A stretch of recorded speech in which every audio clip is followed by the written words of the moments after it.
lots more to come, but we're going to start it off with Yusuf Omar from #OurStories. Thank you, Yusuf.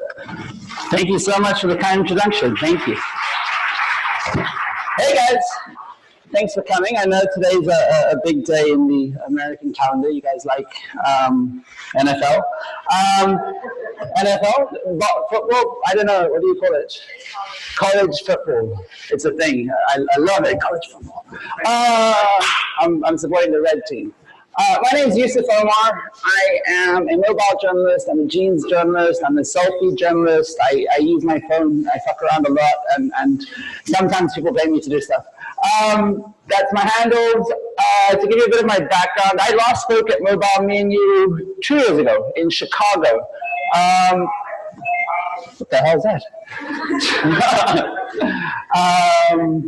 I spoke there 2 years ago. I was astounded by this conference because, to be honest, the caliber of speakers that you get, that Gary assembles at this conference, would normally warrant like the most like executive committee of like journalists, and it would have like thousands of people, and you end up having some of the best journalists in the world to such small, intimate audiences. So that's why I like this event, and I keep coming back. To give you an idea of my background, I know that the program says we're going to be looking at how you build mobile journalism newsrooms. We're going to do some of that, but given the age of the audience and the sort of intimacy, I'm going to more touch on like practical skills that I think we can all do, and hopefully some inspiration stuff to give you an idea of where you could take your careers. My career started, I was a 24-hour news presenter, reporter for E! Channel Africa. I traveled to like all sorts of places around the world and told international stories. I then moved to the by the way, E! Channel Africa, we started a mobile journalism team right back in like 2012, 2013. We took 12 millennials, we hooked them up with iPhones, and we basically set them free. We said, hey, we don't want to see you in the newsroom. Get out to the places where we're not telling stories. Get out to the communities where we aren't in the South African context, and tell stories there. I then moved to the Hindustan Times in India, where we trained up 750 reporters. I was the mobile editor. How to tell stories with their mobile devices. Imagine 750 people in one newsroom, enormous amount of people spread across 27 offices. And at the end of that year, we were starting to generate like 25 videos a day. So looking at how mobile storytelling could scale video output in a tremendous way. I then moved to CNN. I was an on-camera reporter. I was a senior social media reporter. And I worked on the Snapchat team, and I was looking at how we could drive innovation in news, how we could create new formats and new products, and how we could tell stories in new ways for the vertical mobile canvas. And then exactly a year ago, I thought to myself, I could continue to fix old companies, and you guys can enter the industry to fix old media, or you can try and build your own company. You can start your own news organization. And that's what myself and my wife, Sumaya, decided to do. She's not here today. We launched #OurStories. And basically, we've traveled to 40 countries, 40, over the last 5 months. I've got a fuckload of air miles. And we've trained communities around the world how to tell stories with their mobile phones. And then after we've empowered these communities, we've curated that content, and we've created shows. And we've created shows all over the world, really, really hard to reach, unique stories that you won't find anywhere else, shot entirely with people on mobile phones. So it's effectively a really big citizen journalism news network. And just 2 months ago, I'm not talking publicly about it, but a major social media company that's not listed on my t-shirt, but is listed on the board, invested in our company. So we've now relocated to Los Angeles. We're based in Venice Beach. We're hiring. We're looking for interns, paid, unpaid, all sorts of positions. So chat to me if you guys are interested. What do? We do reality news, we do global views, and we do it all from people's perspectives. This sort of sentence is still being manicured over and over again. If you guys ever start a media startup, some of the most difficult things you ever have to do is to define your log line, your voice, and your mission. If you're going to start a mobile journalism newsroom, it's really important to understand what your voice is. It's really important to understand what you are, and it's also important to understand what you're not, so that you can be quite articulate about which kinds of stories you cover and why you cover them. If you're going to meet investors and you've started a newsroom, they're going to ask you, well, why are you different from BuzzFeed? Why are you different from Vice? Why are you different from Attention? Why are you different from Now This? And you've got to find ways to motivate how and why your organization is different. I've created a little poll. I wanted to ask you guys a couple of questions. So if you guys can jump on your phones right now and jump to my Instagram for two reasons. Firstly, I want you to follow me, but also I want to poll you guys. And when you get to my Insta, if you guys can click on the stories at the top. If you guys click on the stories at the top, and there's going to be a series of questions that you guys can fill out. 3 questions, in fact. And we're going to see how we go. Gary, can you tell me when I have 10 minutes left? Because I'll just talk forever. Will you give me the time frame? Will you just give me like you've got 10 minutes? 5 minutes or 10. 10? Okay. Thank you. So did you guys find the poll? So there's a couple questions on that poll that we're going to fill out. The first one is, do you pay for news online? Do you pay for news online? I don't. I don't subscribe to any news organization. I don't pay New York Times. I don't pay any of the subscription models. I don't even have a Netflix. I steal somebody else's. Do you pay for news online?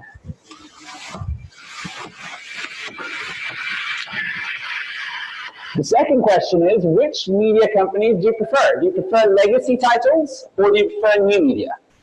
Would you rather get your news from BuzzFeed or would you rather get it from Wall Street Journal? Would you rather get it from Huffington Post, or would you rather get it from the New York Times? Where do you prefer to get your news? Do you get it from new media, or do you prefer legacy titles? Where do you prefer to consume your news? And the third question, what video format do you prefer? Do you prefer your videos to be vertical, portrait mode, or do you prefer them to be landscape, sideways? How do you prefer to consume your videos? Do you like to watch them upright, or do you like to turn your phone sideways? How do you prefer to consume your videos?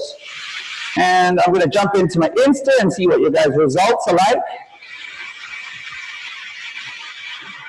Wow. So just 19% of you guys pay for news. Just 19%. So like very, very, very, very few of us are paying for news, effectively 1 in 5. What that means is if you are starting a mobile journalism newsroom, if you're starting a new age journalism company, you need to effectively look for sources of revenue that are not derived from your audience directly paying you. Whether that means ad revenue, whether that means branded content, you've got to find a way to pay the bills. Second question. So 30% of you prefer legacy titles, 70% of you prefer new media. So that's a really interesting number, right? I mean, despite the credibility of big news brands like the New York Times, like Wall Street Journal, and they have had an increase in subscriptions since the Trump elections and the confusion and the fake news and people looking for truthful, honest information that's been accurately verified and fact-checked. Despite all of that, our generation are looking for new formats. We're looking for new ways to consume content because we're a new generation. We've got more information than we've ever had access to before. So that's quite an interesting number. And the final number, so wow, that's really interesting. 50-50 split between portrait and landscape. Right down the middle. That makes things bloody difficult. That makes things really, what was that? There's all sorts of weird noises in Lincoln, Nebraska. Half of you guys want to consume video sort of portrait, the other half of you want to consume video landscape. And we as media organizations need to find ways to provide to all of you guys so you can consume in whichever platform you like. So I've been speaking about this concept for years. I've been speaking about this idea that the future of journalism, I believe, is people with mobile phones. People on the ground telling stories, and our role as journalists, as editors, is to help make sense of it all, to separate the voices from the noise, to fact check, to verify, to help work out what is and isn't real. But since 9/11, since the Twin Towers went down, it hasn't been traditional media that have been bringing us the biggest stories of our time, has it? It's been people with mobiles on the ground. And this trajectory is only going to continue. But yet, when I give this talk, many times I get a lot of opposition to this. I get people that say, well, this is bullshit. You're not making any sense. And one such person that made that statement was Nick Robinson, who was one of the editors of the BBC at the time. And this is kind of like what he said when I made this statement a few years ago. I was wowed by your presentation, and then I thought, yeah, but this isn't journalism. Curating selfies isn't journalism. I mean, it's interesting. I'm glad you're doing it. I would die rather than do it. I don't want to watch it either, but it sure isn't journalism. Journalism is finding things out and reporting them. Journalism is not collating people's privately recorded opinions. And just out of curiosity, what comes to mind when he makes those statements? How many people agree with him? Journalism isn't recording selfies. You do. Yeah. Why so? That's not journalism. It might be media, but it's not journalism. Mm-hmm. And the journalism is a process of, I suppose, articulating or curating that into something meaningful. Would you agree? Well, I mean, journalism would be something that would be, reporting on what is going on. Mm-hmm. And if you are reporting on opinions or whatever like that, then that would be under, the opinion section of journalism. Mm-hmm. But if you're just curious, I think he's debasing it by distilling it to something that it isn't that you're talking about. I think he's putting up a straw man, but I agree that creating selfies isn't journalism. Here's how I see it. Sorry, I'll come to you in a second. Good journalism has always been about a variety and a diversity of sources. The more sources we have, the more perspectives we have, surely we have more truth. I'll give you an example. If a fire took place on this stage right now, do I trust the one journalist at the back with the camera to tell me that this is journalist, and I trust him because he studied in Lincoln, Nebraska, and he's a journalist? Or do I trust all of you citizens, all with your mobile phones, documenting this in real time and being able to use technology and journalists to verify what's happening? To say 100 people's phones are documenting a fire on stage, therefore we can accurately ascertain that there must be a fire, looking at their locations, looking at their date stamps, looking at time stamps, looking at image recognition. So I see selfie journalism as being sources which derive us at better journalism. To further add to that, when we look at America specifically, and we look at, say, the US elections, traditional media absolutely failed you. None of them saw Donald Trump winning the elections. And one of the major reasons for that is because the journalism in America was pegged to pundits and pollsters and inaccurate surveys. On top of that, the majority of your journalists were on the East Coast and the West Coast of your country. They were far wealthier, they were far more educated, and they were far whiter than the average American. So they were really out of touch with real stories and real voices. I believe if they were better listening to selfie journalism, if they were better listening to communities across America and gathering sentiment of how people were really feeling on the ground, they would have had a better way to predict the elections. I'm going to debate all of you guys, but I'm going to finish my presentation first. Or just like run away to the airport.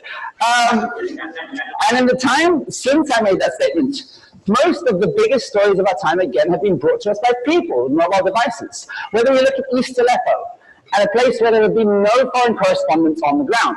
We've used Bana al-Abed, a 7-year-old who's been live streaming on Periscope. 8, 9, I want to leave. Now it's okay. No bombing.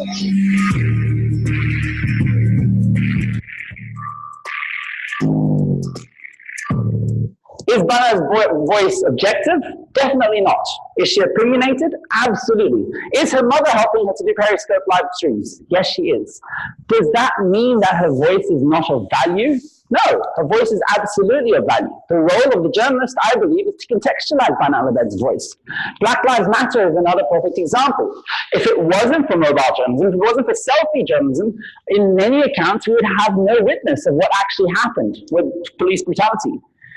He was trying to get out his ID and his wallet out his pocket, and he let the officer know that he had a firearm and he was reaching for his wallet. So is she doing conventional journalism? No. But is she enabling better journalism? Absolutely. We've got more voices, more perspectives, and that gives us more truth.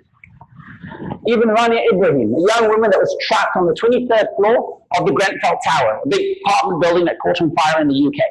In her final moments of her life, just before she died, she could have called her mother, she could have done a million things, but what did she do?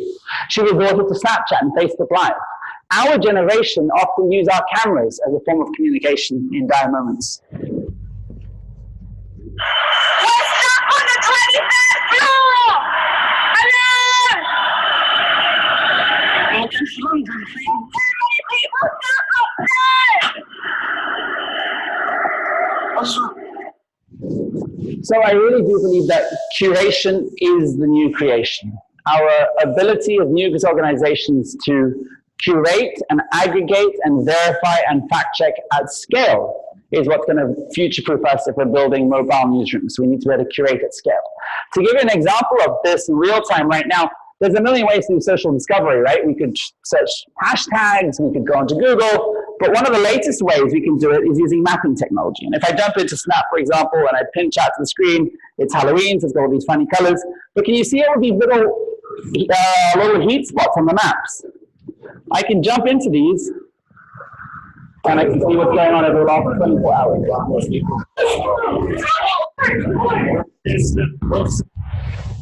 And where is the game? Is it around here? Northwest. So this, like here? Oh, it's me. That's awkward. So, all right, let's take it on a global scale. See, there's not a lot going on in Lincoln today. Okay. Funny enough, that's my mum. There. Right there, that's my mum. If we jump to, let's go out of America. America is cool, but let's go to the Middle East. Let's see what's happening in Mecca, for example. So this is the future of news, guys. The future of news is a God's eye view of the world, literally. You're going to be entering newsrooms, or maybe you'll be working remotely from home, but you're going to have massive screens, and you're going to be able to see in real time millions of people sharing billions of images. And using AI and using technology, you're going to be working out which stories to tell. You're going to be separating the voices from the noise. I do mobile journalism. I'm a mojo. That was me in 2010. I wanted to be a foreign correspondent. I wanted to tell stories of wars and natural disasters. And every newsroom I asked basically gave me the middle finger. They said, you're not old enough, you don't have enough experience. So I just started doing it myself. In 2010, I started hitchhiking. I started catching rides from South Africa all the way to Syria, from Durban to Damascus for 12,000 kilometers up the east coast of Africa, trying to tell stories on my own.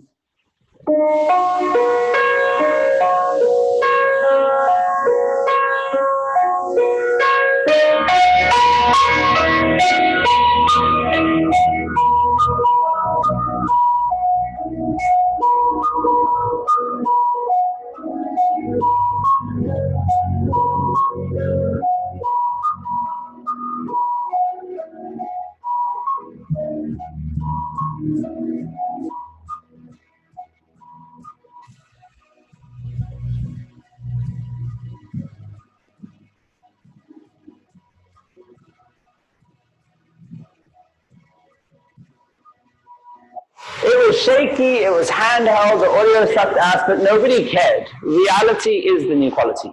Our generation is the YouTube generation. We've never been more forgiving of poor production values.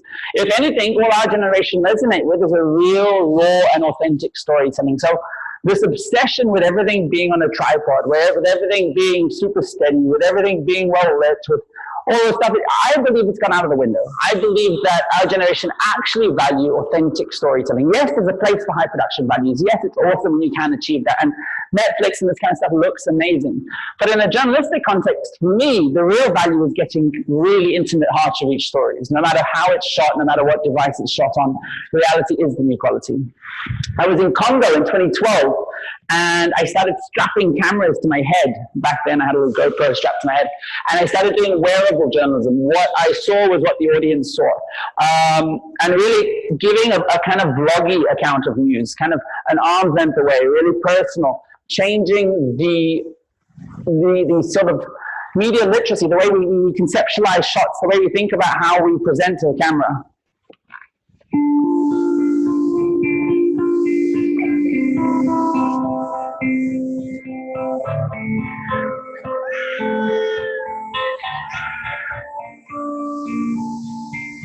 quite scary. You're walking. It's essentially like walking through a minefield.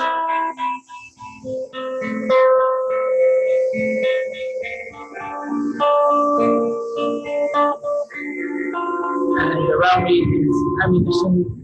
Some of it's still alive, most of it has exploded. And everything's just been collapsing in every direction.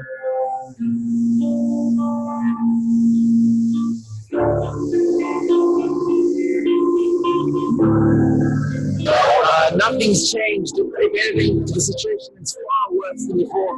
I'm going to skip through the stuff because I got lots to get through, but you get the idea of wearable storytelling. And I mean, I even do wearable storytelling to this day. I wear, some of you guys might have seen me over the last 24 hours. I wear like I used to wear, there we go.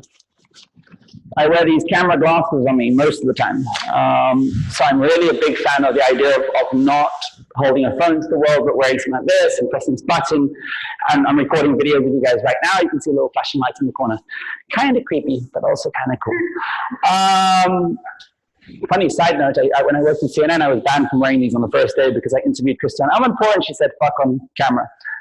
So the world is not ready for wearable cameras yet. But I am. My wife hates them. So, people trust people. We're moving in a landscape where young people are resonating and trusting other young people. This is why we've seen the rise of the vlogger. This is why we've seen the rise of the influencer. People are trusting people to tell them about brands, about stories, about things that are happening in their world. In 2014, I had the opportunity to travel to Syria. I was smuggled in with a group of surgeons that were building a hospital in the province of Garkush. Garkush is now at the very center of the last sort of resistance to Bashar al-Assad. This time we took all of the equipment in the world, the big satellites and the cameras and the mics and all that, and still we resorted to using mobile devices because in a war zone it was the fastest, most intimate way to get a story out. Just seconds ago, we saw a child, basically a car came screaming in here, blood pouring out. There was a child who's been shot just below the heart. At the moment, we understand it was some sort of an accident. It was an 11-year-old accidentally shot dead by his father. It was clean, it was done. I'm just getting word, an update on the child that has been shot. It's coming through now. I'm trying to personify this hospital. I wanted to do this my whole life, and having done it, I wouldn't want to go even 1 centimeter closer.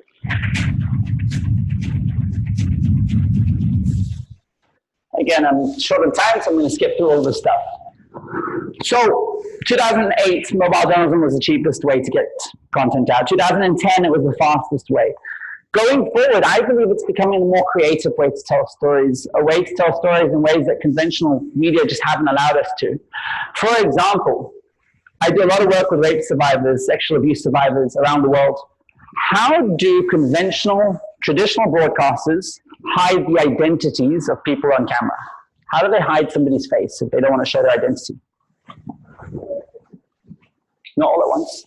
Blur it out. You blur it out, or we use silhouettes, all these kinds of techniques. But using technology, there has to be a better way, right? We were in India, we were working with a group of rape survivors, and in India, you can't show the identities of people that have been sexually abused in the media, even if they want to be identified. They get stigmatized from their families, they get thrown out of their communities. I was able to give these young women my phone, and they were able to swipe through those face filters, the very same ones you saw me putting on Gary Kebbell this morning, and they were able to choose how they would hide their identity while enabling them to tell their stories. There are people wearing virtual face masks on Snapchat. Victims of sexual abuse in India are using them to remain anonymous so they can tell their harrowing stories without the fear of being recognized. I was 5 years old when it happened. लोग मुझे जबरदस्ती मैसूर लेकर आए, मुझे एक कमरे में बंद रखते थे, मुझे बहुत काम लगा, टॉर्चर्स देते थे, घर से बाहर निकलने नहीं देते. It's incredibly simple, but as we saw. So looking beyond the gimmicks, right? Social media has got tons of gimmicks baked into it, but if you look beyond the gimmicks, you can find powerful tools that will enable you to do better journalism. Of course, it's not ideal. I wouldn't like them to be covered in a dragon's face. I wish it could be far more dignified, but using technology, we can derive those answers. We can build augmented reality filters which would provide the dignity while enabling somebody to tell their story completely in control of their narrative. And allowing audiences to see their eyes, their mouths, their expressions, help us relate to a rape survivor as they tell what is the most sensitive story of their lives.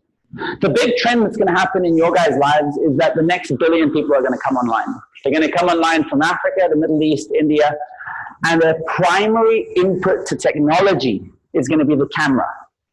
They're not going to be engaging with their phones by typing. They're not going to be engaging with Google by searching. They're going to use their camera as the primary input to technology. That means they will scan your face to add you. They'll scan something to pay for it. They will use their camera to articulate and to amplify their voice, as they did with the Arab Spring and many other movements. The next billion people to come online, their primary input to technology will be the camera, and that fundamentally changes the media landscape. And that's largely why the stories format is taking up such a big appeal, because it puts the camera at the center of communications. We were working in India with a group of garbage collectors, people that collect waste and recycle it. And we taught them how to use Instagram stories to tell their own stories. We then heard nothing from them for like 10 months, absolutely nothing. And I thought the training had failed. I was like, my training's shit, they're not interested in mobile journalism. The Indian government then raised the GST, the taxes on recyclable plastics. They made it more expensive to recycle plastic than it was to buy new plastic bottles. Out of nowhere, we suddenly started seeing a group of garbage collectors using their phones, telling their stories, and hashtag waste GST started popping up on our social media timelines. Through the work of lobbyists, activists, environmentalists, traditional media ended up picking up these stories and running with them on television and newspapers. And the Indian government actually reduced the taxes. मैं रमेश मतो सफाई सेना और मैं मुद्दे में live Hold down the right button for 10 seconds and take a video. We're doing a mobile journalism session here in Islamabad with the community. He says, I'm not going to give up because I need to eat. बहुत सारे कबाड़ी भाई लोग खड़े और वो छटाई करके बसती है. And I think that was the first moment in my career where I realized, wow, if we empower people around the world to tell stories with mobile devices at scale, we can really have impact. We can really have change. We can really get a good idea of what people are thinking, what they're feeling, bring them to the foreground of the media landscape. I really do believe that engagement increases empathy. Isolation kills it. In the US, when I look at the media landscape, we spend so much time calling people trolls and banning them from our comment section and saying that they're racist and this and that. And if you guys learned one thing from the last election, it's that these trolls were real people. There were real people on the other side of the echo chamber that were busy voting for other people. I think you need to engage people. You need to engage people around conversations instead of blocking them, instead of banning them. And that's what we try to do. We try to challenge people's stereotypes. We try to challenge their misconceptions about sensitive subject matters. We use mobile journalism as a way as a catalyst for inspiring dialogue. When I was working at CNN in London, I was covering the Ariana Grande attack. Do you guys remember that concert? There was a big bombing, lots of people were killed. And in the weeks after that, I met a young Muslim family that had survived the attack, but because they were Muslim in Manchester, they were now being treated as if they were suspects by their community. You know, in the buses and the trains, they were experiencing Islamophobia. And I thought this was quite an interesting dynamic. Survivors of an attack, but victims of sort of harassment in the aftermath. On top of that, it was Ramadan. They were fasting. So I pitched the story to CNN. I said, I want to do a Facebook Live for like 1.5 hours on the CNN International account. And I want to follow them breaking fast over Ramadan. Just breaking fast, eating. And it didn't really tick many of the news boxes, you know, like it didn't really warrant an 1.5 hours of live broadcast, but I was like, trust me, this will be interesting. It'll give the audience an opportunity to ask questions that they've always wanted to ask a young Muslim family, and it'll give this family an opportunity to express what it's like to be survivors of this attack. And as a live stream, we'll get the idea of suspense. We'll follow them as they break fast and this kind of stuff. And this is the kind of Facebook Live that we're able to curate. As it's Yusuf, Omar, senior social reporter for CNN. Assalamu alaikum, peace and blessings to all of you. It's Ramadan. Now, this is a curry which I've made. And then 10:33, there's a bomb blast. I'm quite lucky that we managed to get out okay. So we're very grateful that our children survived that. Thank you for coming to our home. Very welcome to come again. And I think this is what I talk about with engagement increasing empathy. When you can get mobile cameras into hard to reach spaces, like most of us wouldn't be invited to a house during Ramadan to break fast with a family, we can then engage with this community. We can ask them questions, and in the process, we can create a sense of empathy. This is also a perfect example of a format that wouldn't work on television that is perfectly suited to social. You wouldn't be able to say, hey, I need 1.5 hours of television time to do this like long form live stream. But on social, it's a perfect format. So looking at how you can change the format depending on whether you're on mobile or social. I believe that the who, what, where, and when of journalism will be entirely automated by social media immediately. When something goes down, if there was again, I'll go back to a fire in this building. 10 to go. Okay, I'm going to run. There's a fire in this building. Very quickly, using all of your cameras, using social, using your tweets, using Instagram posts, we would establish who's here, what happened, where it happened, and when. That would all be taken care of. It would be on Twitter long before any of the traditional broadcasters arrived here. What value that they will have and what value you will have as journalists going forward is the why and the how. Providing insights as to why things happen and how they happen. I think those are the most important things that we can focus on going forward. We've now trained well over 200 storytellers in 40 countries. We've created this network of citizen journalists because we believe we can tap into these stories better than traditional news organizations. We're the next billion mobile users, and we won't be silenced. We're here to engage and inform. Empowering mobile storytellers to think about reform. We don't need satellite tracks, and that's a fact. We're faster and cheaper than that. Good storytelling has always been about more voice. I'm going to run through this. In terms of the process of how we created this mobile journalism newsroom, it starts with identifying themes, trends, topics that are taking place on the ground. So looking to Snap Maps, looking to CrowdTangle, looking to Reddit, looking to Twitter, TweetDeck, and saying, okay, what's happening right now on the ground? The next step is then curating UGC. So finding, based on what's happening on the ground, what user-generated content can we derive? What can we find that's already happening on the ground?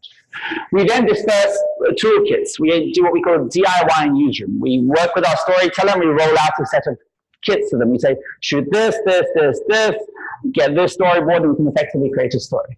And then we look at how we can format that for social publishing. We look at how we can create social media content. For me, and this is a shout out to you guys as well, if you want to tell stories with us and you want to join our internships, your stories need to tick 4 boxes. Firstly, they need to be factual. This is journalism, so they need to be factually correct and verifiable. The next is they need to be shareable. They need to be really shareable pieces of content. The first question we're going to ask you if you pitch a story is, what's the Facebook headline? The other question I'm going to ask you is, who's going to share this specifically? Who is going to share this on social media? If you're doing a story on single-use plastics, maybe people that are interested in green and environmentalism might share it. So who's going to share it? Thirdly, it needs to be constructive. We're not just looking for problem statements, we're looking for answers. I don't want to know that the library's run out of books. I want to know that it's run out of books, but there's a guy who's come up with a clever way to print every book from Wikipedia in history. And fourthly, we'd like it to be unique. We're not trying to get the same story that everyone else is telling. We're looking for unique, hard-to-reach stories that you won't find anywhere else. Everything we do is solutions-based, and I encourage you guys to take your career in a similar direction. Look for solutions-based storytelling. Here's a problem in society, and here's somebody making it better. The old maxim on social media was, if it bleeds, it leads. Bloody front pages of newspapers sold more newspapers, and nowadays, we're looking for answers, we're looking for solutions. Engage the thumb. For the longest of time, we've been thinking about thumb-stopping content. Our whole maxim has been, how do we get people not to skip past our video on social media?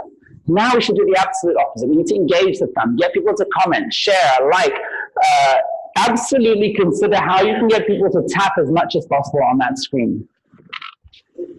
And voices. Good journalism, I believe, will tap into new voices, voices that we haven't heard before, new perspectives. One voice that I've been particularly passionate about has been the voice of young women that choose to cover their face, that wear the niqab. We often talk a lot about these communities, about why do women cover up, should they be allowed to cover up in Europe, but we very rarely talk to these communities. And this is what I had the opportunity to do recently in India. We're not allowed to do what we want to do. From what age do the girls have to cover their face? From 10 years. The girl must be covered from head to feet as she reaches the adolescence. Is this oppression or tradition? I was recently invited to Bhatkal in the south of India. It's a really conservative community of about 50,000 Muslims. And everywhere I went to speak, I asked the same question. Why are there no women in this room? There's not one woman in this room here today. Why were there no women here? And at every event, they gave the same answer. There really isn't a lot of intermingling between the two sexes. One of the reasons why you haven't found a lot of food. And then finally, I had the opportunity to do a workshop with a group of schoolgirls. Assalamu alaikum! What is this place called? Behind the veils, these are real girls with real names and real ambitions. My name is Mazia. Umrah. Aina. Yusuf. Raja. Amara. Enough. And what do you want to do when you finish school? Doctor. Artist. Civil officer. Software engineer. Lawyer.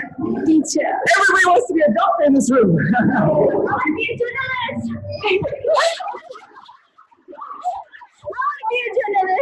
But here is the problem. We're not supposed to use social media. Why? Our elders don't allow us to use. Why not? Ask them. What else are we not allowed? We're not allowed to do what we want to do because it comes under our family's name. Because it says it's so-and-so's daughter, so-and-so's granddaughter. They're not allowed to do what we want to do. This is rubbish. And what about the boys? Boys, they're given more freedom than the girls. And how are we going to fix it? We'll have to try with the journalism. I asked the girls what issues they had in their communities, and there were many. But the niqab, or the covering of the face, wasn't one of them. And people think that we are food to wear, but that isn't the case. Hijab is our choice. Hijab is not just a piece of cloth, it is a way of life. We cover ourselves to avoid the unwanted gaze because face is the focus of temptation and desire. Myself, Ariba, I would like to be called as a proud hijabi. Shukran. But when I asked some of the men and teachers who work in the schools and madrasas if the niqab is compulsory, they said, The girl must be covered from head to feet. During the time of Prophet Muhammad Sallallahu Alaihi Wasallam, they used to open only one eye so that they could see the road. The niqab is a complicated issue. For some, it's a choice. For others, it seems like a cultural expectation. All right, so one of my biggest challenges right now is I'm trying to do global news for American youth, 17 to 19-year-olds, and I'm going to ask you guys later what you thought about that piece, because I'm trying to get an idea of whether we can get American youth interested in this stuff. Can I ask you guys a favor? First, I can't see Gary's face anymore, so I don't know if we're running over time, so excuse me. I'm going to assume I've got like an hour to go. Guys, jump to my Facebook page for a second. I want to show you something cool. We've spoken a lot about where mobile journalism was, where it is today, but building digital strategies is like building a train track you want to build for the future. So let me show you where it's going in the future. Jump onto my page, Yusuf, my profile, sorry, Yusuf Omar. Message me, I'll add you back, we can be besties. It looks like this, and if you jump on there, I'm going to start a Facebook Live. 5, 4, 3, 2, 1, and we should be starting any second now. Hey, what's up, Facebook? It's me again, a cartoon version of myself. I am in Lincoln, Nebraska. I've never been to this part of America before. It is very, very interesting. I'm meeting a lot of cool people, and I want to show you guys exactly what I'm up to. It's me again, a cartoon version. You guys can just silence that. I am in Lincoln, Nebraska. So, been to. I'm at the MobileMe&You too. It is very. And there's my t-shirt. If you guys comment in the comment section, I should be able to pick up your comments. I want to show you guys exactly what I'm up to. So let's get some comments going. This is exactly how you guys can just silence that. Hey, Elise, you're in the house? So, I'm at the MobileMe&You. Hey, Dan. And there's my Dan. If you guys comment, I should be able to pick up your comments. Like that, okay. A lot of comments. Let's get some comments going. This is exactly how. Hey, Jessica Bloom. Hey, Elise. Is that Elise? You're in the house? Debbie, Mario, fucker. Hey, Dan. Hi, Dan. Okay, guys. The point I'm telling you is, right now I'm a cartoon version of myself. I don't have any legs, but I am in a black. Hey, Jessica Bloom. In the future, we're going to have an environment where Debbie, using their mobile device, using their the point I'm trying to make to you is, right now I'm a cartoon version myself. I look really and when we do that, legs, but I am in the Wait, I'm going to cut you. Too many comments. Oh, in the future, we now have an environment where some stories like this, using the cameras, using these kinds of headsets. Okay, my point of this demonstration. And when we do that, wait, I'm going to cut this. It's too many comments. Oh, right now, 3 more minutes. Hey guys. Okay, I'm going to say bye-bye. The point is simple, guys. Just that's gimmicky. What the fuck does it have to do with journalism? Maybe you might think nothing, but it does. It does, it does, it does. Right now, we think about UGC in terms of people with mobile phones. Very soon, we're going to be in a landscape where every single person in the world can do a broadcast like that using some sort of augmented headset. When that happens, we will all be able to do professional quality TV shows at home, and that image will look indistinguishable from humans. It won't look like a cartoon, it'll look like real life. When that happens, it means Anderson Cooper in his studio, Aman Poor in her studio, there's no differentiator. That value proposition of, oh, I've got cameras and lights and mics in the studio, it completely levels. It completely goes away. Every single person can set up their own TV studio. So we're just beginning to understand the democratization of content. I want to show you guys the final act. Final act. I sound like a magician. I want to show you guys just how easy it is. We saw a little demonstration yesterday, mobile phone. I want to show you guys just how easy it is to tell stories using your phones. So I'm going to do a little demonstration right now. I'm in Lincoln, Nebraska today. Say everybody. It's not that I'm unpopular. There's a football game on, so they were all going to be here. This is meant to be full, but it's fine. This is an amazing town. It's got lots of history. We're looking at new technologies in an old school place. Take it easy. Cool. So I said that I spoke about you guys. I need a shot of you guys. 1, 2, 3. I spoke about new technologies. I need a shot of new technology. 1, 2, 3. And let me get these two on the front row because they nod. Yeah. Oh, yeah. That's amazing. Okay, you guys are interested.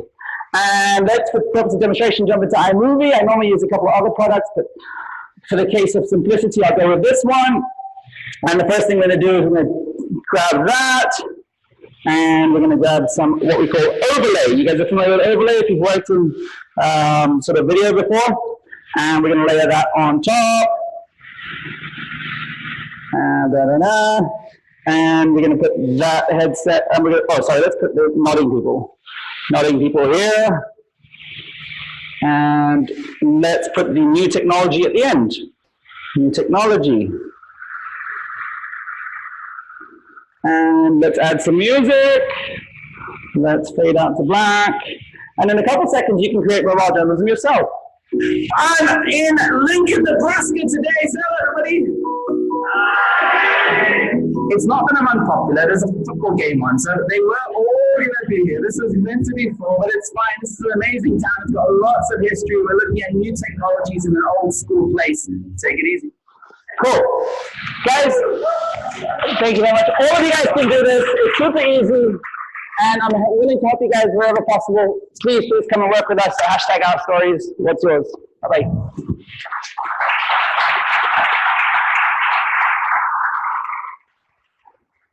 Are there questions? Where do we start?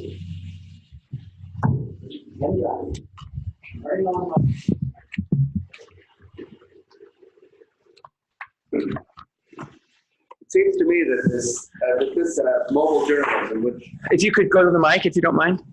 I was watching the screen, by the way.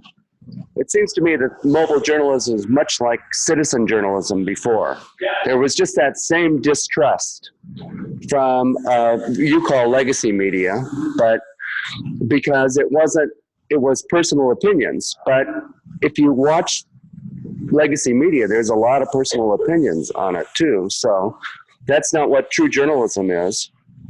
True journalism is finding out those who, what, where, when, and why, and not editorializing on it. So they think we're going to editorialize as mojos, but we can't. So my question is, Mojo Fest and Mojo is really strong in Europe. What will it take it to get it strong here in the United States? I think America has invested. I think my mic off. No, I haven't. What you said, look. Hello. Hello, it's me. I think America has invested in a lot of old school technology. And that's one of the reasons why it's been so difficult for legacy brands to move to mobile-only workflows. To be honest, I don't think it's going to be the old guys that are going to do it. I think there's going to be a birth of a new age of American startup media organizations, probably founded by people in this room, that will do it, if that answers your question. I agree with you and disagree with you on your first point. I think in journalism school, they teach you that all stories need to neutral? I don't agree with that. For me, if you don't use your media platform to oppose climate change, I believe you're on the wrong side. If you're not on the side of innocent black men being gunned down by police brutality, I believe you're on the wrong side. If you're not providing a voice for young women that have been sexually abused and the Me Too movement, I believe you're on the wrong side. So I don't believe the notion that all journalism has to be neutral. I think it has to be fair. It has to show all sides of the story. But as you say, American media take a stand on a lot of stories, and I don't think that's a problem at all.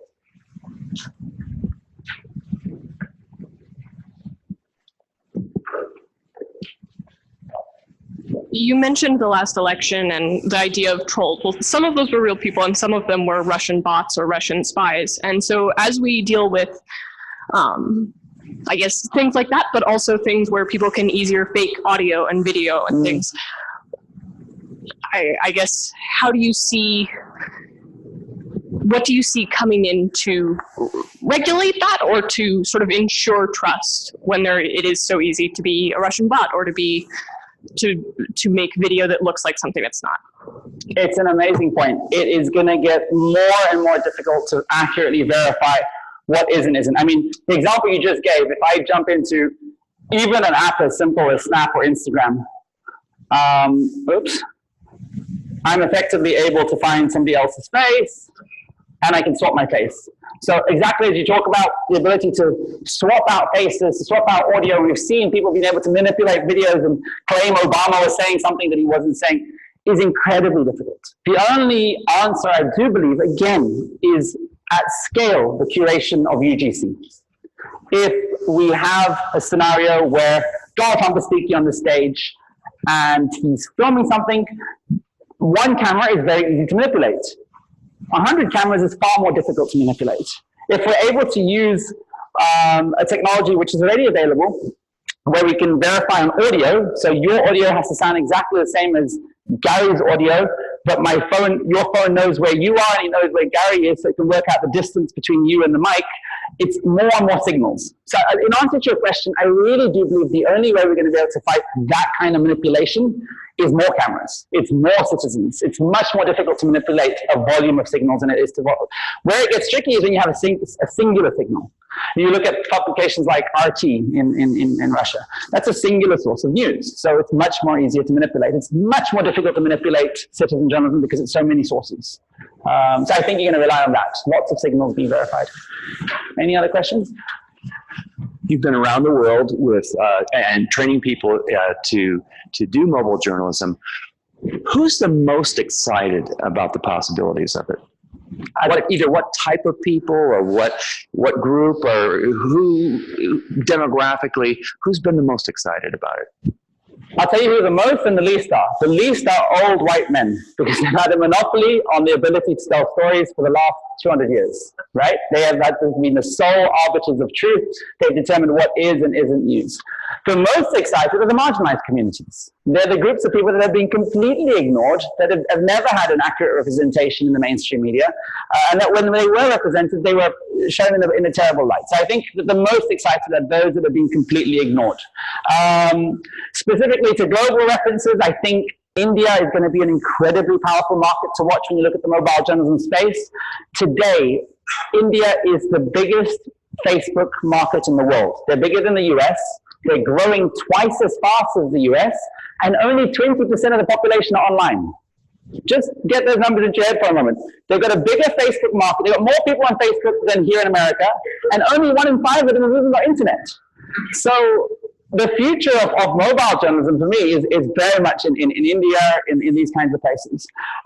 Who else is excited about mobile journalism? You're looking at entire nations that have overthrown dictatorships. We look at Tunisia, we look at Libya, we look at countries that were able to use their mobile phones to literally take down power.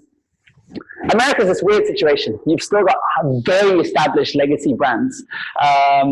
And I haven't seen, despite that you have 300 and something million people that have got smartphones, despite that, I haven't seen that volume of mobile journalism come through. And I think that at some point that's going to switch on and you're going to suddenly see a massive shift to new media.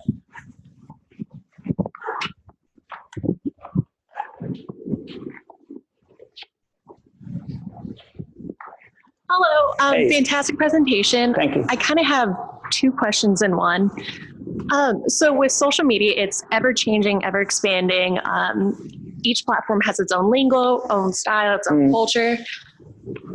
With that, there's always a learning curve with every new platform that comes out with the audience as well as with the journalist itself. Totally. So first question is, how do you stay on top of that training with the journalists getting familiar with it, with also reaching out to the audience to get them engaged?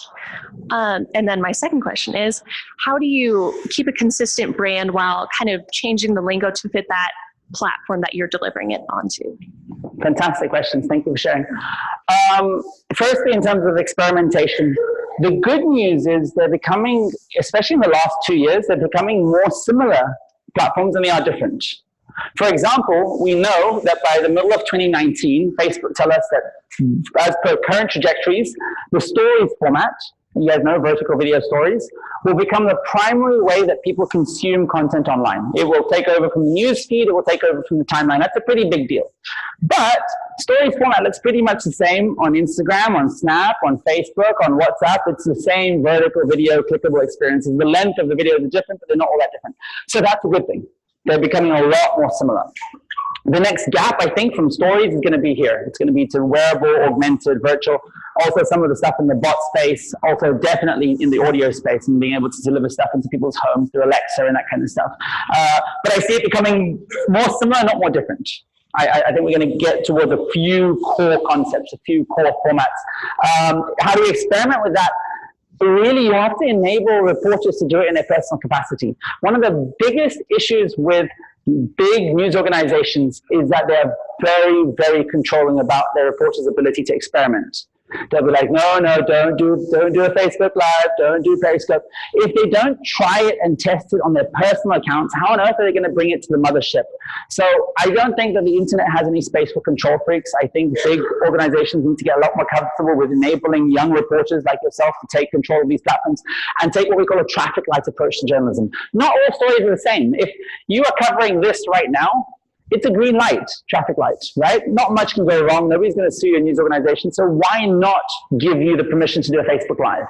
If your local politician is being caught pants down in a brothel, that's like a red flag situation, right? Where you maybe want to bring in more checks and balances. You want to slow down the process. You don't want the reporter to go live to Facebook straight away. So that's how I do it. In answer to your second question, how do you maintain brand across all of your platforms?